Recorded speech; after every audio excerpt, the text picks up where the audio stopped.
ENT రంగంలో సాటి లేని వైద్య నిపుణులు డాక్టర్ చావా ఆంజనేయులు గారు, Asian ENT and laser treatment centre, Hyderabad. ప్రస్తుతం ఆంధ్రప్రదేశ్ రాష్ట్రంలో జరుగుతున్న తాజా రాజకీయ పరిణామాలపైన మనతో మాట్లాడడానికి మంగళగిరిలో తనకంటూ ఒక ప్రత్యేకమైన స్థానాన్ని ఏర్పరచుకుని ఎమ్మెల్యేగా కొనసాగుతున్న ఆళ్ల రామకృష్ణారెడ్డి మనతో ఉన్నారు.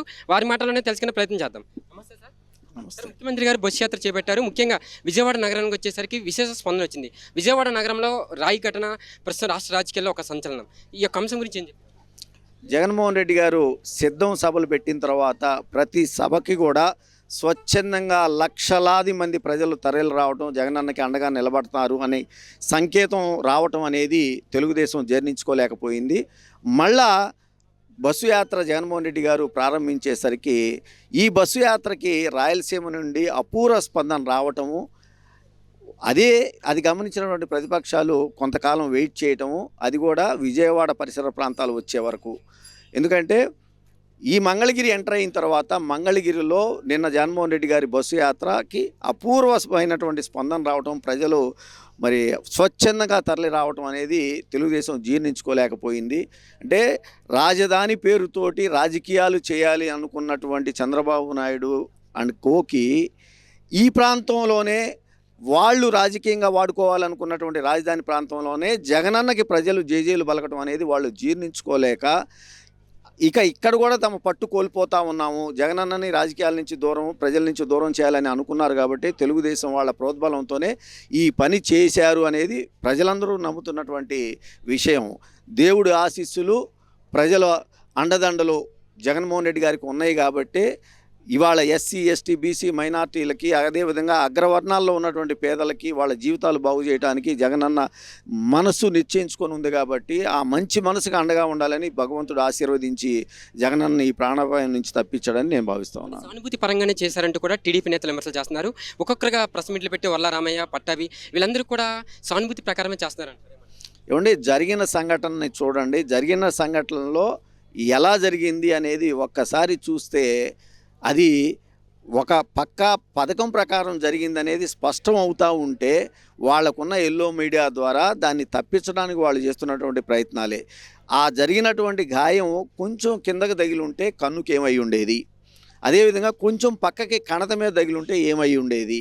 ఇవి కనీసము ప్రతి ఒక్క మనిషి కూడా గ్రహించగలిగేటటువంటి, వాళ్ళేదో నోరుగల్లోళ్ళు లేదా అబద్ధాన్ని నిజం చేయాలనుకునేటటువంటి వాళ్ళు చేసే ప్రయత్నాల్ని ప్రజలు హర్షించరు.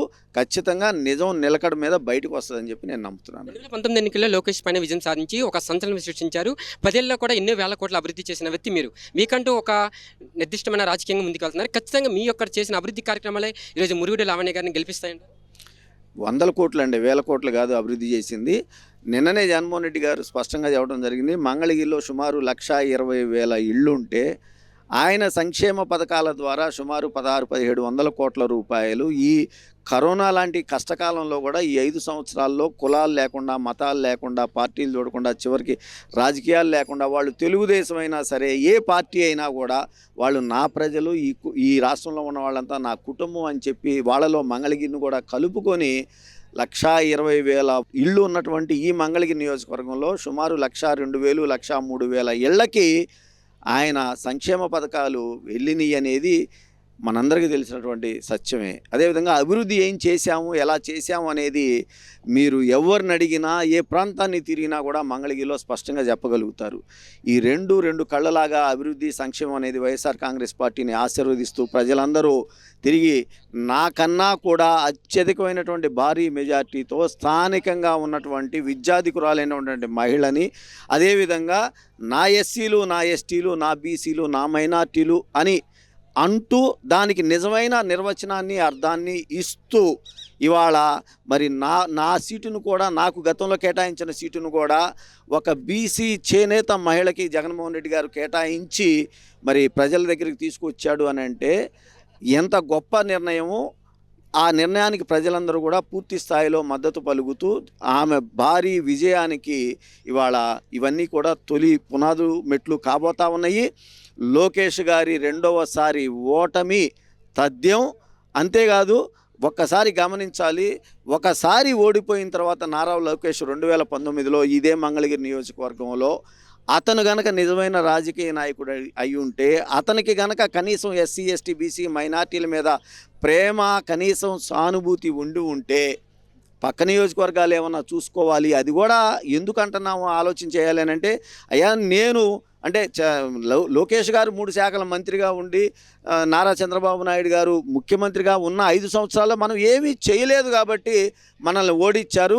ఈ 2019, 2024లో కూడా నేను కనీసం ఏ ఒక్క రోడ్డు తిరగలేదు, ఏ ఒక్క వార్డు తిరగలేదు, అయినా కూడా నన్ను ఓడించడానికి సిద్ధంగా ఉన్నారు ప్రజలని చెప్పి నారా లోకేష్ కనీస ఇంకిత జ్ఞానం కూడా లేకుండా ఇక్కడ పోటీ బీసీ మహిళా అభ్యర్థి మీద పోటీ చేస్తూ ఉన్నారు అని అంటే, ప్రజలు నారా లోకేష్ అనే వ్యక్తిని, తెలుగుదేశం పార్టీని రాజకీయంగా చావు దెబ్బతీయటానికి ఎస్సీ ఎస్టీ బీసీ మైనార్టీలు ఓసీలు అందరూ కంకణం కట్టుకొని ఉన్నారు.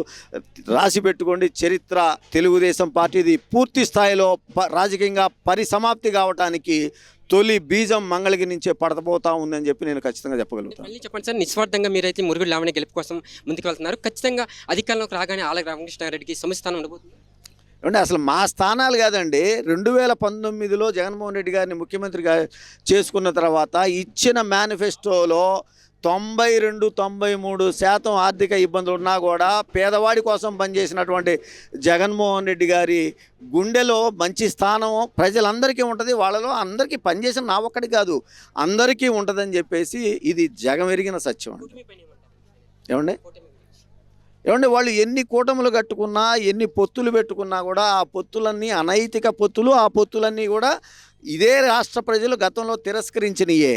2009లో చూడండి, ఉమ్మడి రాష్ట్రంగా ఉన్నప్పుడు దివంగత మహానేత రాజశేఖర రెడ్డి గారు ఒక్కడే ఒంటి చేత్తో ఆయన 2004-2009 మధ్య చేసినటువంటి ప్రజా పరిపాలనని మెచ్చుకున్నటువంటి జనము అప్పుడున్నటువంటి టీఆర్ఎస్తో సహా అన్ని పార్టీలు, ఈ దేశంలో ఉన్న పార్టీలన్నీ ఏకమైనా కూడా రాజన్నకే ఆ రోజున ప్రజలు ఏ విధంగా అండగా నిలబడ్డారో అదే చరిత్ర ఇవాళ జగనన్నకే అండగా నిలబడుతూ మీరు ఎన్ని కూటాలైనా కట్టుకోండి అయ్యా, ఎన్ని పొత్తులైనా పెట్టుకోండి, అయినా ఆ కూటాలు పొత్తులు కూడా చూడండి నిన్నటి దాకా రాజకీయంగా దిగజారుడు మాటలు ఒక్కొక్కళ్ళు మాట్లాడుకొని మనుషులు మాట్లాడలేనటువంటి భాషలో తిట్టుకున్నటువంటి వాళ్ళు కేవలం జగన్మోహన్ రెడ్డి గారిని ప్రజల నుంచి దూరం చేయాలనే ఒక అక్కస్తోటి ఆ ముఖ్యమంత్రి కుర్చీ లాక్కోవాలనేటి అటువంటి ఆకాంక్షతోటి వాళ్ళు ఎన్ని కూటములు పొత్తులు పెట్టినా కూడా దేవుడు ప్రజలు వాటిని కొనసాగించరు, ఒప్పుకోరు. మళ్ళా జగన్మోహన్ రెడ్డి గారే ఈ రాష్ట్రానికి ముఖ్యమంత్రి అవుతారు, ఆయన బ్రతికున్నంత కాలం, జీవించినంత కాలం అని చెప్పి నేను ఖచ్చితంగా చెప్పగలుగుతాను.